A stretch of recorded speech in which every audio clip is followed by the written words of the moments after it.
CCN news, एक पाऊल महाराष्ट्रासाठी। मिळालेल्या माहितीनुसार फिर्यादी इंद्रकुमार मुन्नीलाल यादव वय 22 राहणार देऊर जिल्हा रेवा मध्य प्रदेश याला आरोपींनी फेसबुकच्या माध्यमातून जाळ्यात ओढले।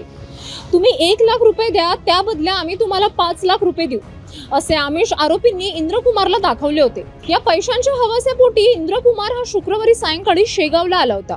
दरम्यान दिनांक 27 फेब्रुवारीच्या रात्री 10:30 वाजेच्या सुमारास आरोपी विकास पाटील व त्याच्या इतर 3 साथीदारांनी इंद्रकुमारला शेगाव खामगाव रोडवरील चिंचोली शिवारात नेले।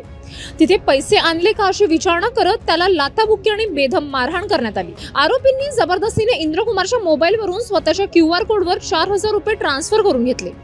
एवढ्यावरच न थांबता तुझ्या वडिलांकडून 1 लाख रुपये मागवून घे अशी धमकी देत त्याला रात्रभर डांबून ठेवण्यात आले। पोलिसांची धाडसी कारवाई दरम्यान सदर युवकाने संधी साधत रात्री पोलिसांच्या 112 वर कॉल करून मदत मागितली। घटनेची माहिती मिळताच शेगाव ग्रामीण पोलिसांनी तपास चक्रे फिरवली।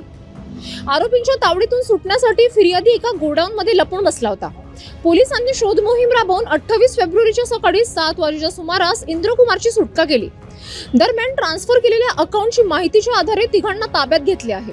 या प्रकरणी शेगाव ग्रामीण पोलिसांनी गुन्हा दाखल केला असून पुढील तपास पोलीस उपनिरीक्षक गजानन शिंदे शेगाव ग्रामीण पोलीस स्टेशन हे करीत आहे। दरम्यान सोशल मीडियावरील अशा फसव्या जाहिरातींना नागरिकांनी बळी पडू नये असे आवाहन शेगाव ग्रामीण पोलीस स्टेशनचे ठाणेदार पितांबर जाधव यांनी केले आहे। आज दिनांक 28 फेब्रुवारी 2026 रोजी आम्हाला सकाळी 112 वरून एक कॉल आला की एक व्यक्ती नामे इंद्रकुमार मुन्नीलाल यादव वय 22 राहणार देऊर जिल्हा रेवा मध्य प्रदेश हा कुठल्या तरी एका गोडाऊनमध्ये लपून बसलेला आहे आणि त्याला बचाव करण्यासाठी त्यांनी 112 वर फोन केला। त्यानुसार पोलीस स्टेशनचे कर्मचारी यांनी जाऊन त्याला त्या गोडाऊनमधून घेऊन आले आणि त्याची फिर्याद ऐकून घेतली। तर त्याच्या म्हणण्यानुसार त्याला इथल्या एका विकास संजय पाटील नावाच्या व्यक्तीने सोशल मीडियावर पैसे डबल करून देतो म्हणून त्याला रेल्वेने शेगाव रेल्वे स्टेशनवर बोलावले आणि रेल्वे स्टेशनवरून एका मोटरसायकलवर बसून त्याला एका निर्जन स्थळी घेऊन गेले। तिथे त्याच्या खिशामध्ये असलेले पैसे काढून घेतले, त्याला मारहाण करण्यात आली आणि त्यानंतर त्याला 1 लाख रुपयाची मागणी केली आणि पैसे नाही दिले तर तुला इथेच मारून टाकू असं म्हणून त्याला धमकी दिली। त्या भीतीमुळे त्यांनी आपल्या मोबाईल फोनच्याद्वारे फोनपे करून 4500 रुपये संबंधित आरोपीच्या अकाउंटमध्ये ट्रान्सफर केले। याच्यावरून आम्ही त्यांची रितसर तक्रार घेण्यात आलेली आहे।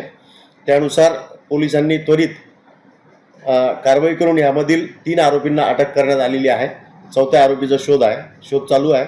सदरचा तपास आम्ही माननीय पोलीस अधीक्षक श्री निलेश तांबे सर यांच्या मार्गदर्शनाखाली, अप्पर पोलीस अधीक्षक श्री लोढा सर यांच्या मार्गदर्शनाने व SDPO श्री प्रदीप पाटील सर यांच्या मार्गदर्शनाखाली गुन्हा दाखल करून तपास चालू आहे।